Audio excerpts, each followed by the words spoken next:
Santo. Amen. Okay, upo na po. Okay, kids, quiet. Pag mami nyo makulit, sabihin nyo, mami, tahimik ka muna. Pwede na po tayong magsimula. Sige po, makinig po kayong mabuti, ha? Para po tayo ay hindi naliligaw, hindi nalilito sa ating mga gagawin sa mga darating na buwan. Nung una po kasi ay huli ang kausap o huling kinakausap ang magulang. Bata muna. Ngayon baliktad. Magulang muna ang kakausapin, pagkatapos ay ang mga bata. Ano po? Bakit minabuti ng parokya o ng mga katikista na unang kausapin yung mga magulang? Dahil po taon-taon, tuwing magkakaroon ng First Communion, kumpil, may mga batang ang sisipag dumalo, ngunit yung mga magulang hindi nag-iintindi ng dokumento. Ay kahit anong atin ng bata ng dokumento, kung wala naman kayong ipakikitang dokumento, kahit anong sipag ng bata nung matin ng seminar, kung wala naman kayong ipakikitang dokumento, paano siya tatanggap ng sakramento? Importante po yun. No? Kinakailangan na mai-present natin yung mga kinakailangan documents. Kung tutuusin nga po, ang proper, dapat, before mag-seminar ang bata, dapat yung magulang nakakomply na doon sa mga documents. Pero tayo, ginagawa natin, no? Nabibigay tayo ng allotted time para yung mga magulang ay makumpleto ang dokumento. Hindi yung tapos na ang communion, tapos na ang kumpil, wala pa rin dokumento. Hindi po pwede yun. Ano po? Paano kung mapatunayan ang batay walang linya? Eh di invalid yung first com. Eh di invalid yung kumpil. Ano po? Kaya importante ay meron dokumento. Kaya ngayon, ay minabuti namin makausap na yung mga magulang. Kayo po ay kakaunti. We are expecting na ang mga magulang natin ngayon ay nasa 300. Ano po, siguro yung mga magulang ay meron ng kompromiso kaya wala dito. Ano po, kaya po kayo na lang po mag-disseminate ng information sa kanila after po ng ating meeting. Ito po hanggang alas 2 lang. Ano po, baka po mas matapos pa ng mas maaga ay mas mabuti. Ano po? Okay. Yun po yung una. Ang mga documents po na kinakailangan mong submit ay birth certificate ng bata. Bakit kailangan ng birth certificate at hindi baptismal lang? Kinukumpara ng katikista ng opisina kung yung nasa birth certificate ng bata is the same with the baptismal certificate. May mga bata na iba ang pangalan o spelling sa bilyar, sa birth certificate. Ano po? Dapat pareho yung dokumento ng birth certificate at saka ng baptismal. Birth certificate, baptismal. Kung available po ang marriage contract, pakisubmit din po ang marriage contract. May mga nagte-text na po sa mga katikista, brother, pwede bang mag-first communion yung hindi kasal ng magulang? Pwede, hindi. Pwede. Dahil hindi naman kasalanan nung bata kung ang kanyang magulang ay hindi kasal. Pero, as magulang, dapat itinatama niyo ang sakramento na dapat ninyong tinatanggap. Lalo tingkit kung pwede namang ikasal. No, pwedeng mag-first communion, pwedeng kumpilan kung ang magulang man ng batang ito ay hindi kasal. Pero ini-encourage yung mga magulang na magpakasal sa simbahan. Okay. 3 o 2, kung available ang marriage contract, ay hindi 3. Kaya nga nakalagay doon, if available, kung mayroon. Ay kung wala, ay di yung dalawa na lang. Baptismal and birth certificate. Ngayon ang tanong, paano kung hindi tali ang baptismal certificate at ang birth certificate? Hindi pareho. Anong susundin ng katikista o ng opisina? Kapag ang nauna ay binyag bago ang lihistro, may mga pagkakataon kung ganyan, no? Napayagan, bininyagan, pero walang birth certificate. Tapos saka pa lang pinalihistro. Dapat yung magulang na nagpalihistro dun sa bata, ang ginamit niyang basis ay yung baptismal certificate. Para yung data na ilalagay dun sa birth certificate ay pareho doon sa baptismal. Pag nauna ang binyag sa lihistro, hindi pwedeng palitan. Brother, anong gagawin namin? Magpapa-affidavit kayo. Na yung spelling na ganito sa birth certificate at sa baptismal certificate ay iisang tao. Paano kung nauna ang birth certificate sa baptismal certificate? Pwedeng palitan, ipamomodify. Itatama yung pangalan ng bata. Pero hindi yun i-erase dun sa libro. Dun sa dulo ng libro, may nakalagay remarks. At kung ano yung nado sa remarks, na modified na, ay di yun ang susundin. Bawal po kasi ang may bura sa libro ng canonical books, yung libro ng binyag, kumpil, kasal, patay. Bawal ang may bura. Ano po? Pag nauna ang lihistro, sa baptisma, sa binyag, pwedeng palitan. Pero kung nauna ang binyag, tapos ang lihistro, hindi po pwedeng palitan. Paano kung ang bata ay na-recognize na ng tatay? Nung unang lihistro, naka-apelido sa ina. Tapos, ang nangyari, inayos sa City Hall, nakalagay doon sa birth, may annotation sa birth certificate na recognize na ng tatay yung ginamit na ng bata yung apelido na tatay. Pag po ganon, magdadala kayo ng birth certificate na may annotation doon sa tagiliran na yung bata, ang ginagamit na apelido ay ito na. Hindi rin buburahin yung original na nakasulat. Doon uli sa dulo ng libro, nire-remarks doon na na-recognize na or ang ginagamit na ng bata ay yung apelido ng ama. Maliwanag yun, ha? Kaya kayo, pagka kayo bukto ng kusina, brother, magpapaburaho kami ng pangalan ng bata. Kayo ba pagka nagpapaayos ng dokumento sa City Hall, binibigyan ng bagong birth certificate? Hindi naman, di ba? Ilalagyan na ng remarks o ng annotation sa gilid. O ganun po yun. Maliwanag yun po yun. O dapat tali yung documents. Pero ano po yun? Baptismal, birth certificate, kung available ang marriage contract. Ngayon, brother, sa tinagal-tagal na ng panahon, bakit original ang hinihingi? Meron kaming kopya, yung papel na kulay puti, na ibinigay nung araw ng binyag. O mga nanay, ito na yung pagkakataon nyo para magkaroon ng kopya ng certificate ng binyag na may book number. Ang dami po kasi nagpapabinyag, brother, ako po yung magre-request ng baptismal. Eri po yung kopya ng ibinigay nung araw ng binyag. Sabi ko, sir, ayan na po yun. Wala na pong ibibigay na iba. Wala po yung maganda. Yung honor.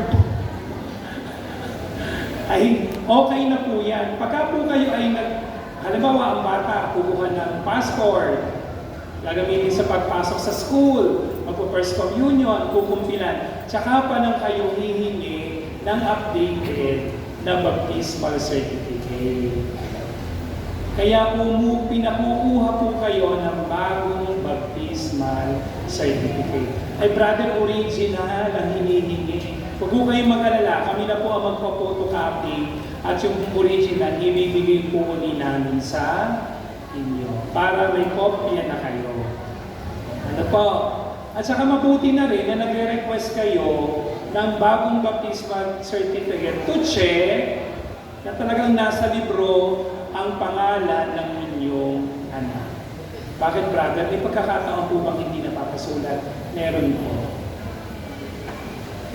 Kaya mas mabuti na kayo ay, pag halimbawa hindi napasulat, huwag nyo na intindihin yun at kami na ang bahala kung anong gagawin, kakausapin yung magulang. Pero, ang importante, pag nagpabuklat kayo, makita doon, ito yung book number, ito yung page, ito yung line.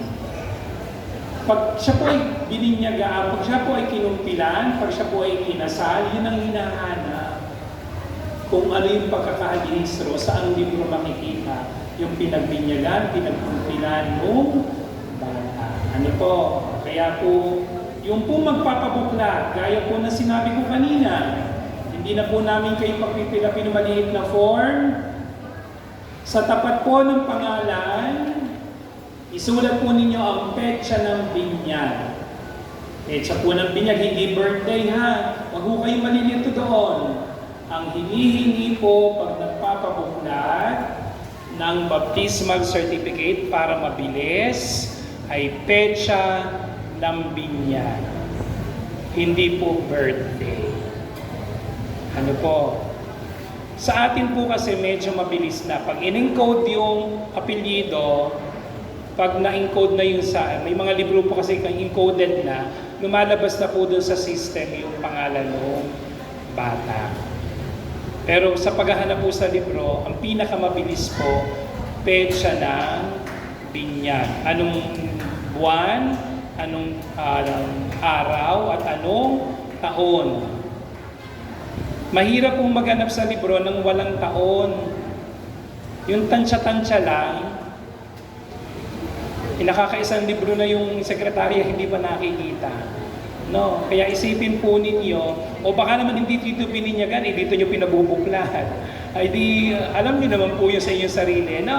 Okay, yun po yun. Okay, next. Nasaan yung papel ko dito? Sister, yung papel ko nawawala. Sino kumuha? Sabi yung kodiko ko. Ayun. Okay, next. Okay na po sa requirements, ha? Okay. Pangalawa po, schedule ng seminar. Ang mga bata po ito ay mag-undergo ng seminar. Base po sa aming pag-uusap, ang schedule po ng seminar ay ang nakaalat po ay 8 linggo. Ibig sabihin, 2 buwan. Yung iba po nag-start na po kahapon, no? At matatapos po yun ng August 30, every Sunday. Okay, linawin ko po yun. Nasaan na yung mga katikisa sa mga barangay? Dini nga kayo sa akin, dali. Okay, number 1. Ang seminar po dito sa sentro, na sinasabi nung katikisa, isa lang daw estudyante ko. Very good, sister. Sasama ko na sa lawa. No? Ang aaten po dito sa sentro ha, kasi dito sa sentro, international kami. Meron kaming taga-Lawa, meron kaming taga-Villa da Prinsa, meron kaming taga-Laguna Buenavista kung minsan. Minsan, meron pang taga-Calamba Hills. No? Ang seminar po dito sa sentro ay araw ng linggo, alas 10 ng umaga. 10 a.m. Bakit 10 a.m.? Sisimba ang bata ng alas 9. Pagkatapos magsimba, a-attend ng katisismo ng alas 10. Sa sentro yon, sa Fatima. Sa Lawa po, sa chapel, sa St. Joseph, o mga taga-Lawa, makinig kayo. Kung gusto nyo dong umaten sa Nayon, mas malapit kayo doon. Ang seminar po ay 2:30 ng araw ng Sabado. Saturday, 2:30. Bakit 2:30? Kasi may pagdiriwang ng 4 p.m. After ng seminar, yung bata a-attend ng misa. Maliwanag po yun. Prinsa. Ang Prinsa, Villa de Prinsa, ang seminar po ng Villa de Prinsa at Prinsa ay araw ng linggo, alas 8 ng umaga. Saan ginaganap? Ang unang linggo, ikatlo at ikaapat ay sa chapel ng Prinsa. Yung ikalawang linggo ay sa Nayon, sa Villa de Prinsa. Kasi doon po ang misa ng ikalawang linggo. Ang Prinsa po, Villa de Prinsa, ay sa chapel, araw ng linggo, alas 8 ng umaga. Ate Elaine, kailan ang barandal? Seminar po ng barandal.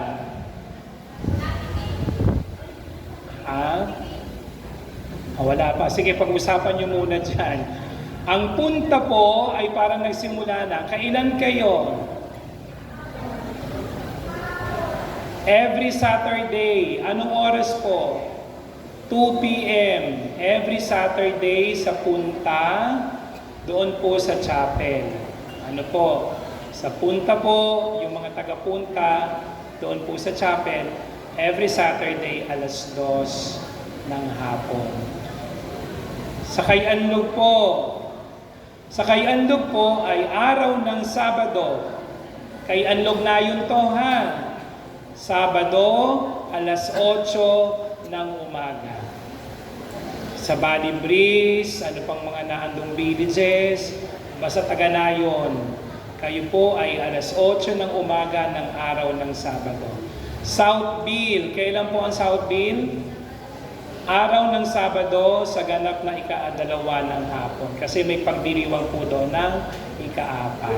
Southville po, Sabado, 2 p.m. Ang Ulango po, may taga-Ulango po dito. Taas ang kamay ng mga taga-Ulango. Naku, wala. Baka doon umatin to sa chapel nila. Baka alam na ng semi ang orientation. Okay, wala po. Okay na po. Meron pong taga-Carmel. Sister, kailan po kayo? Sunday, ano pong oras? Sige po, pero pagdiriwang niyo po doon, alas 9 ng umaga. Before or after po kayo? Sige po, ang Carmel po ay Sunday. Kausapin na lang po si sister doon sa chapel.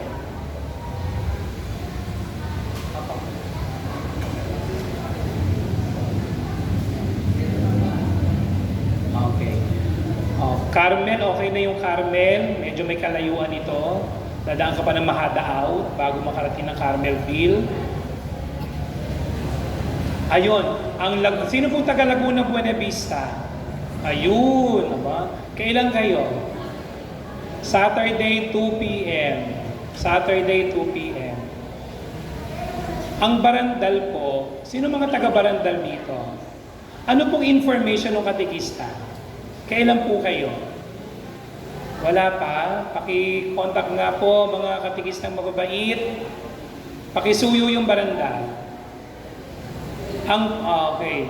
Ang Pianson po, kailan po? May Pianson po dito. Taga Pianson. Isasama nyo na sa Laguna Buena Vista. Ano? Okay. Wala na pong hindi nabanggit. Ano pa pong lugar hindi ko nabanggit? Sige, pakisuyo po yung barandal. Okay. Paano po kung ang anak nyo ay taga-ACC? Ang meron pong katikista, meron pong teacher, at the same time katikista sa parokya na nagtuturo sa ACC. Doon po sila sa school tuturuan. Meron pong oras na ibinigay yung teacher, na andun na po yung bata, sa school na po sila atin. Huwag nyo na pong papaatinin sa chapel. Sabihin sa inyo, Mami, napag-aralan na namin yan. Tinuro na ni Ma'am kanina. Ay di okay na po yung seminar sa school. Ang gagawin na lang po, nung nasa school, they are obliged to attend ng misa every Sunday. Ganon din naman po sa ating mga estudyante sa mga chapel. A-attend din po sila ng misa ng araw ng linggo. Ano po? O, yung ACC sa school gagawin. Yung pang St. Isidore, isinama nyo na sa Ate Merlin. Kasama nyo na yung St. Isidore sa chapel. May nagpalis sa mga taga St. Isidore, wala. O, doon na sa alas 2. O, sige. O, yung ACC po ay sa school ginagawa o gagawin ang seminar. O po, maliwanag po. Okay, ulitin ko po. Sentro, dito po sa sentro, kung dito atin ang bata, araw po ng linggo, alas 10 ng umaga. Sisimba ng alas 9, after ng misa, magkakatisismo ng 10. Lawa, 2:30 sa chapel. Prinsa, araw ng linggo, alas 8 ng umaga, kasama ang taga-bilya na Prinsa. Ang punta ay araw ng Sabado, alas 2 ng hapon sa chapel. At yung mga taga-ACCs, Asian Computer College, sila po ay sa school tuturuan. Hindi po na pupunta ng chapel ng alas 2. Yung pong kay Anlog ay Sabado, araw ng Sabado, alas 8. Ang Southville, araw ng Sabado, alas 2 ng hapon. Ang Ulango po ay wala po dito, no? Baka sila ay doon na nag-meeting sa kanilang lugar. Okay po yon. Kaya po, tatagal po yung seminar ng 2 months every Sunday. Bali, 8 linggo po yun. No? Okay. Okay na po tayo doon. Schedule po ng exam. O, lagyan nyo dyan. Note kayo. Hindi kayo nagno-note. Wala akong pamimigay na kopya sila printer. Exam, August 30. General rehearsal, August 31. Bakit naman August 31? Lunes na Lunes. Holiday para hindi na-absent ang bata. No, National Heroes Day. No. Para wala nang absent.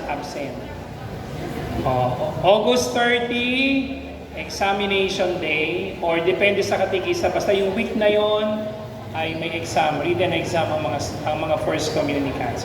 August 31, general rehearsal, alas 8 ng umaga, 8 a.m.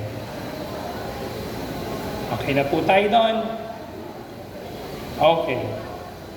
Parents meeting, o magmi-meeting pa ulit tayo. No, yun yung second meeting natin. Ang susunod na meeting ng mga magulang ay September 6. Alauna ng hapon. No, makikita ulit tayo ng September 6. Kumpisal. O, kailan ang kumpisal?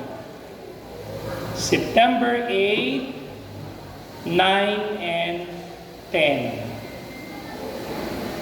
O, yung oras po wala. Kasi pag sa confession po, by batch. Hindi po sabay. Ano po? Usually po hapon, alas 2. Pero malalaman po ninyo pag malapit na kung anong araw po kayo. September 8, 9, and 10 confession. Okay po? Kailan po ang First Communion? September 12, 8:30 ng umaga. First Communion Day, September 12, 8:30 ng umaga. Yung po yung first batch. Brother, may second batch. Sino ba yung kasama sa second batch? Yung kasama sa second batch, yung mga masisipag umaten. Hindi, yung tatamad-tamad. yung kasama sa second batch, yung mga nagre-remedial, na once a month lang umaten. Yung mga hindi nakakumpleto ng requirements, na may hahabol pa. Ayan ha, may second batch. Kailan po ang second batch? Next year. Hindi. Ang second batch po, second Saturday ng October. Just in case na hindi makahabol ng September, meron pa po ng October. No? Pero wag yun nang paabuti ng October, yung mga nandito. No? Doon na tayo sa first batch. So, okay. First Communion Day, September 12. Ano po? Okay. Maliwanag po yun. Okay. Kailan po ang seminar? Anong buwan po? July and August. Kailan po exam? August 30. Kailan po ang general rehearsal? August 31. Holiday naman yun, no? Kailan po ang kumpisal? Tentative? 8, 9, and 10. Alas 2 ng hapon. No? Kailan po ang susunod na meeting? September 6. Kailan po ang First Communion Day? September 12. Anong oras? 8:30. Uwian na tayo. Alam nyo na lahat. No? Yun po yung mga importanteng petsa, ha? Yan. Okay. Parang itong September naman ay parang bakasyon na ng first term. No? Pero, sige, tingnan natin. No? Okay. Ano pa? Okay. Yung isusuot ng bata, kasi ito'y ang huli natin, ang susunod natin pagkikita sa September 6 na Ang isusuot po ng bata ay sa babae po ay blouse and skirt o bestida na kulay puti. Below the knee. Bawal ang maikli. Pag ito bang patbinit na hangin ang kita na yung cycling. Below the knee. White dress or blouse and skirt na kulay puti. Sa lalaki po ay polong puti at any dark color na pants. Sa sapatos po, wala naman pong nire-required na kung anong suot ng sapatos. Basta po puti ang damit, blouse and skirt or bestida na puti, at ang lalaki po, polong puti and any dark color na pants. Long sleeve pwede, no? T-shirt hindi pwede. Kaya nga po maaga pa lang, sinasabi na po namin sa inyo. No? Okay, maliwanag po yun. Okay na tayo doon sa isusuot. Para maaga pa lang makapanghiram na kayo sa mga kakilala nyo. Baka may mga available. Huwag na kayong bumili. Manghiram na lang sa mga kaibigan. Ha? Opo. Ngayon, ang tanong, mga nagpapalista doon, isa sa opisina, magkano po ang bayad? Alam nyo po mga kapatid, makinig po mabuti, ito po'y maikling katisismo po sa inyo. Alam nyo po, ang sakramento ay hindi binabayaran. Ang tanong nyo lagi, kasi nasanay tayo, magkano po ang bayad sa binyag? Magkano po ang bayad sa kumpil? Magkano po ang bayad sa sakramento ng unang pakikinabang? Ang sakramento po ay hindi binabayaran. At yan ay pananagutan sa Diyos. Yung pong sinasabi natin, kasi yun yung common term kasi na nakagawian na natin. Sa simbahan po, ang may tinatawag tayong arancel. Yung pong arancel ay ang amount na i-donate natin o ibinibigay natin sa simbahan na kung saan yung arancel na yon ay may kanya-kanyang pinupuntahan.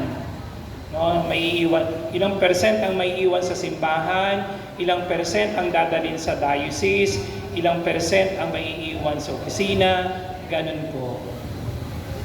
Hindi po binabayaran ng sakramento. Ang tawag po doon, arancel. Itamaan po niyan, pakakaipag po sa opisina. Kung sinabi, magkano po ang bayad sa binyag? Wala akong bayad. Paano daw kung halimbawa, di ba? Walang pambigay na arancel, ay di magsasabi kayo sa opisina. Ganun lang naman po yun. Tsaka ngayon hindi na natin problema yung arancel sa binyag. Bakit? Ang city government, pagka magpipiesta ang mga barangay, nag-i-sponsor ng binyag. Ang barandal nga po na nakaraang binyagan, ang sponsor ni Vice ay 25 na bata. Alam niyo, bininyagan lang, siyam. Sayang yung isla. Kaya po, yun po yung term na ginagamit doon sa donation na ibinibigay nyo sa simbahan when it comes sa mga sacraments. Arancel ang tawag. Magkano ang arancel sa binyag? 500. Magkano ang arancel sa Sa kumpil, 200. Sa First Communion po, walang aransel. Walang aransel sa First Communion. Sabi nung bakit may 300? Sabi sa opisina. Yung pong 300, ang binabayaran nyo dun sa 300, hindi yung First Communion. Yung pong anak nyo, sa First Communion Day, pipicturean. May souvenir na picture. Merong certificate na gagamitin. May kandilang gagamitin. Yung po yung babayaran doon sa 300. Kung gusto niyo po magdala ng kandila, sige, wag na kayong magkandila. Bawasin sa 300. Ayaw nyo ng certificate. Ano ko ba naman yung certificate na yan? Ay di bawasin. Ayaw nyo na picture. May cellphone naman. Wag na magpa-picture. Ay di walang tapos ang usapan. Wala kayong babayaran. Maliwanag po yun. Kasi sa kumpil po, may aransel 200. Kaya talagang nagbibigay yung parents ng 200 for the aransel ng kumpil. Sa binyag po, yung mga nagpabinyag dito, hindi na kayo nagbigay, sponsor na ng city government. Yung mga sponsor sa mga badang fiesta ng mga nakaraan, ay puro sponsorship. Ay 500 pong aransel sa binyag. Okay. Kaya hindi nyo po, wala kayong masasabing, ayoko na magpa-First Communion. Ay, wala akong 300. Ay, pwede naman pong hindi yung, pwede kayo magdala ng kandilang maliit. Yung certificate, wag na kumuha. Tatambak nyo lang naman sa bahay nyo. Yung picture, wag na rin sa cellphone na lang. Hindi dapat maging hadlang sa pagtanggap ng sakramento kung wala din lamang na kayong ipangbibigay. Yun po nauunawaan ng simbahan. Magsasabi lang po sa kayo sa katikista. Kasi pagka po kayo nagsabi sa katikista, sila po ang sinisingil. Sila na nag-iiram, sila po ang sisingilin. Hindi po. Yun po ay tunay. Kung hindi kaya ng 300, kung magkano ang kayang ibigay. At kayo naman po ibibigyan ng sobre, tig sa 10.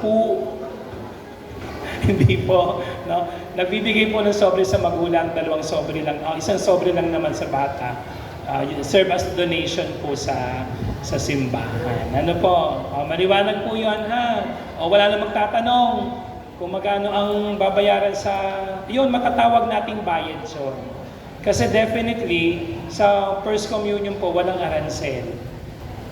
Ang binabayaran niyo po doon ay yung certificate, kandila, at saka po yung picture. Ayun po.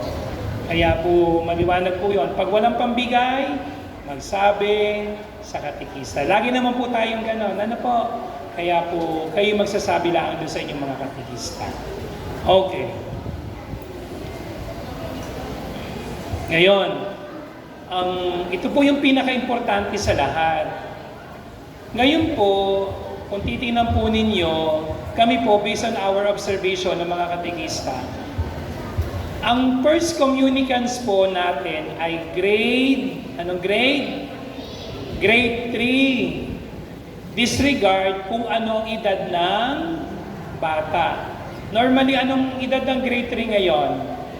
8. Ibig sabihin, once na grade 3, at siya 8 years old, pwedeng mag-First Communion.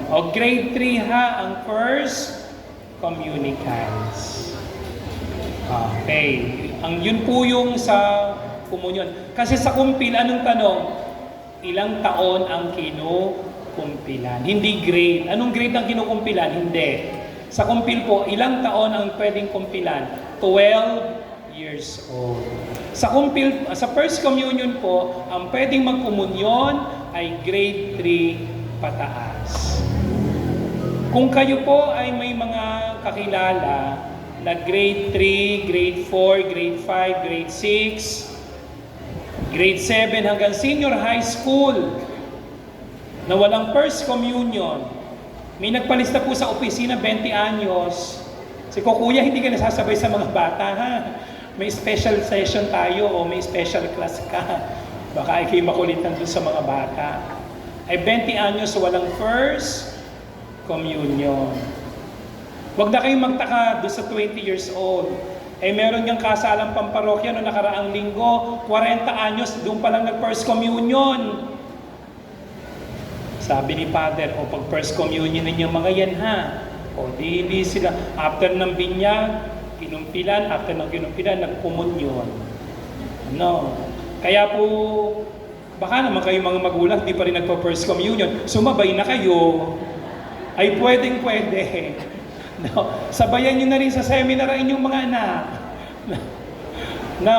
Ayan po, ang first communicants po ay grade 3 pataas. Pagka po may mga kakilala na upper grade, higher grade, pwede po. Binubukod po namin ng session, yung turo sa mga nasa higher grade. Ano po? Okay. Ngayon po, base po sa aming observation, yung mga bata po ngayon medyo hirap. Hirap pag sa ulo. Kaya po, pinatawag din po namin kayo para po katulong po namin kayo sa pagtuturo sa mga bata. Tuturuan po niyo inyong mga anak sa bahay. Turuan yung magdasal. Ano ba yung mga tinuturo sa First Communion? Tungkol sa panalangin, tungkol sa utos ng Diyos, tungkol sa utos ng simbahan, at sa sakramento. Yun lang pong 4 na yun. Sakramento ng binyag, kumpisal, komunyon. Yun lang po yung focus nung ituturo sa bata. Kaya po, kinakailangan po namin kayo, tutulungan nyo po kami para po yung inyong mga anak ay maturuan sa bahay. Okay, mga bata, gabi-gabi, magdadasal. Yung ibibigay kong papel ngayon, dadasalin nyo yung gabi-gabi. Bago dumating ang inyong First Communion Day, sa ulo nyo na yon. Paano kung alam ng bata English, walang problema. Okay lang po yun kung English ang alam ng bata na dasal. Okay, maliwanag po yun mga magulang. Kayo po ay katulong namin sa pagtuturo sa inyong mga anak pagdating po doon sa mga lessons na ituturo po ng mga katekista. Maliwanag po yun. Walang sumasagot. Ako, mahina. Ayan, recorded yan ha. Pag lang yung mga anak nyo bumagsak sa exam, sa August 30, kayo ang papa-examing ko. Walang babagsak sa exam ha. Dali lang yun.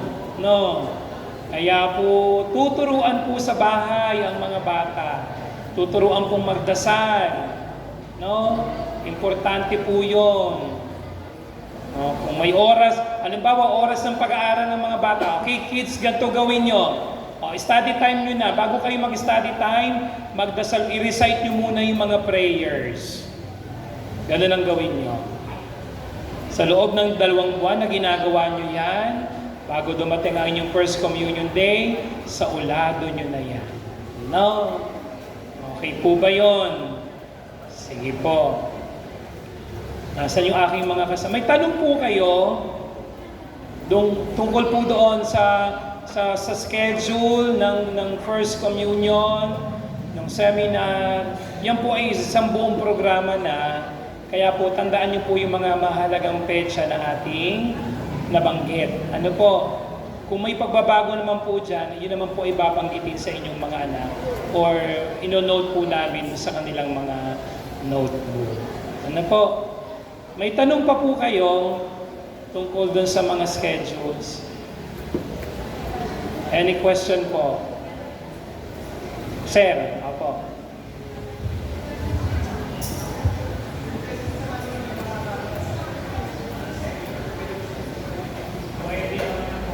Halimbawa, just in case na hindi makaka-attend ng seminar, sir, anong po, may pinuntahan, may emergency?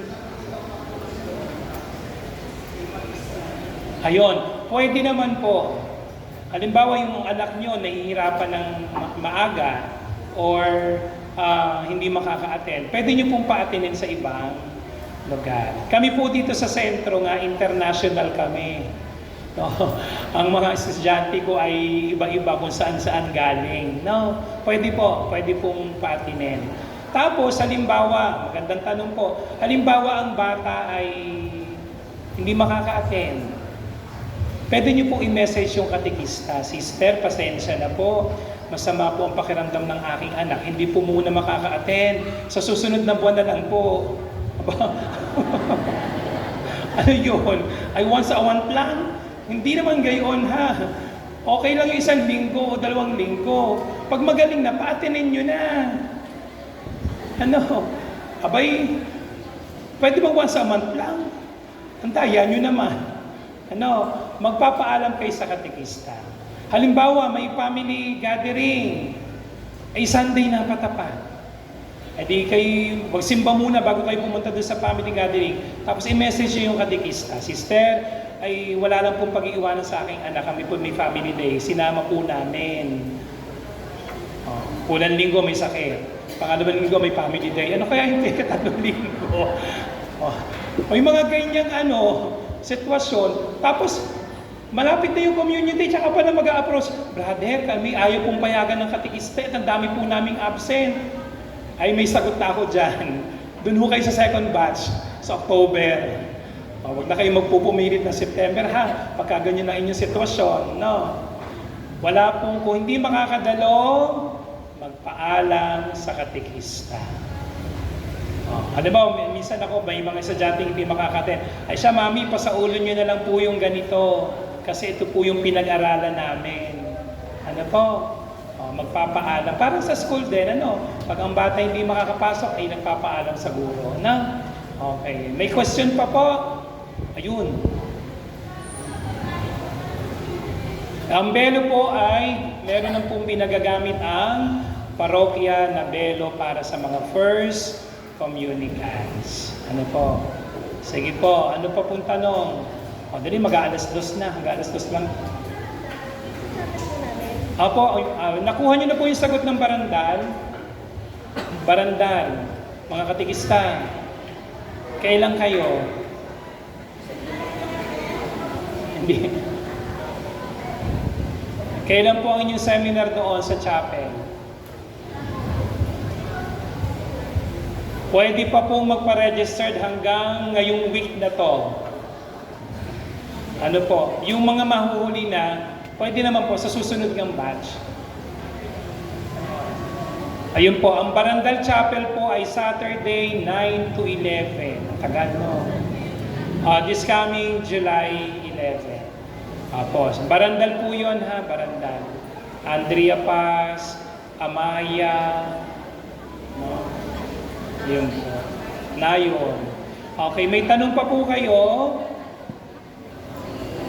Yung pong mga hindi pa nagpaparegister, nagpapalista, sabihin po ninyo, pwede pa ngayong week na ito.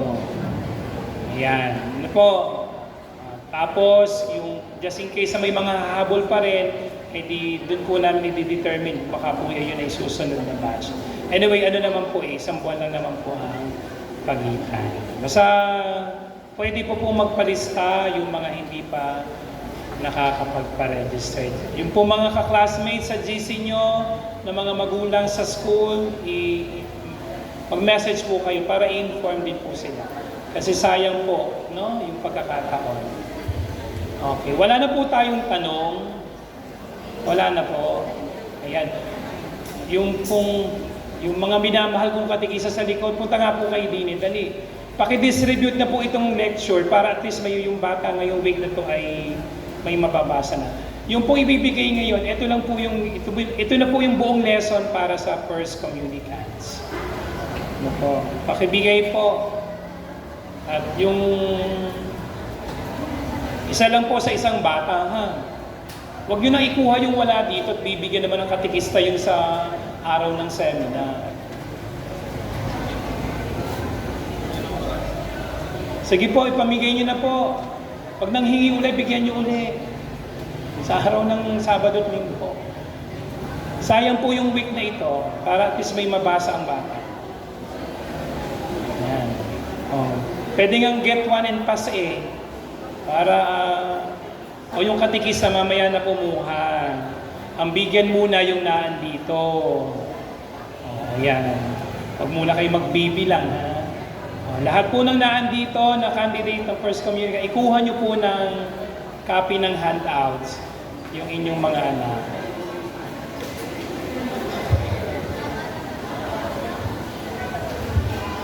Sige po. Okay, pakiusap po para po dun sa mga magulang ho. Kayo po ay katuwang namin sa pagtuturo sa inyong mga anak para sa pagtanggap nila ng unang pakikinabang. O turuang magdasal ha, yun ang gabi-gabi magdadasal.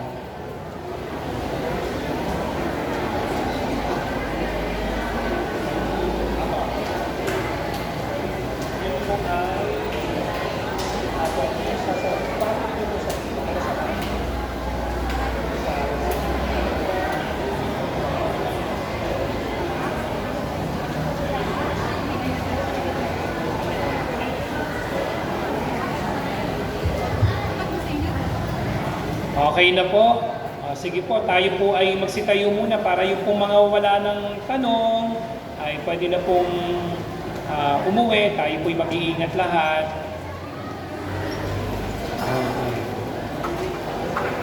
Mabilis lang naman po yan, madali lang. Mga bata, basahin nyo araw-araw. O dasalin nyo araw-araw yung mga dasal na naandyan. Ay madali nyo ma-memorize siya.